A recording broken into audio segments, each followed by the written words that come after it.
Се крие ли желба за брзи избори и колку што е можно подобар резултат за иницијативата на власта за повторно свикување на собранието? Во политичките кулуари и меѓу експертската јавност се повеќе се турка тезата дека власта сака изборите да се одржат дури и во јуни и на тој начин да го неутрализира негативниот ефект од корона кризата, поради која прашањата за ЕУ и НАТО паднаа комплетно во втор план и поради економските последици кои допрва ќе се почувствуваат.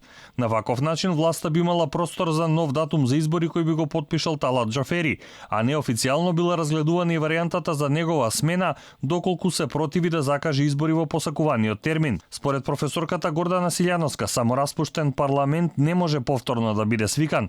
Нелогично е ако председателот донел одлука за вонредна состојба, распуштен парламент да ја потврдува. Таа потсетува дека обиди за повторно свикување имаше и пред парламентарните избори во 2016-та, но до такво нешто не дојде со образложение дека било противуставно.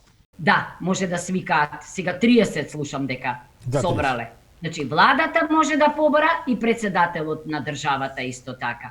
Но видете, седница на парламент кој што е во заседание. Не на парламент кој што се само распуштил. Кажете ми, одлуката за распуштање не важи? Ние имавме ситуација, ама Уставниот суд рече дека таа одлука била неуставна, а сега таа одлука важи. Во меѓувреме, иницијативата за собраниска седница стигна до Џафери. На неа се потпишани 35 пратеници од владеачкото мнозинство и опозицијскиот блок на албанците, 15 повеќе од минимумот предвиден со собранискиот деловник. Во иницијативата се вели дека на собранието би му се дало приоритет кој му припаѓа околу прогласувањето на вонредна состојба и би се вовела контрола на работата на владата. Џафери се уште не се изјаснил, но неговиот став е дека распуштено собрание не може да одржува седници. ВМРО-ДПМН со и став смета дека собранието не може да биде свикано и нечовечки е да се размислува за избори во време на коронавирус кога секој ден има заболени или починати.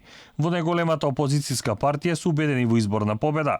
На иницијативата не се потпишани пратеници од ДУИ. Партијата нема став за неа, сметаат дека сите одлуки треба да се носат со консензус. Експертите кои минативе денови ги контактираше Алфа како Апасиев, Климовски и Каракамишева сметаат дека целта на владата е и давање легитимитет на одлуката за вонредна состојба на председателот Пендаровски и уредбите со законска сила.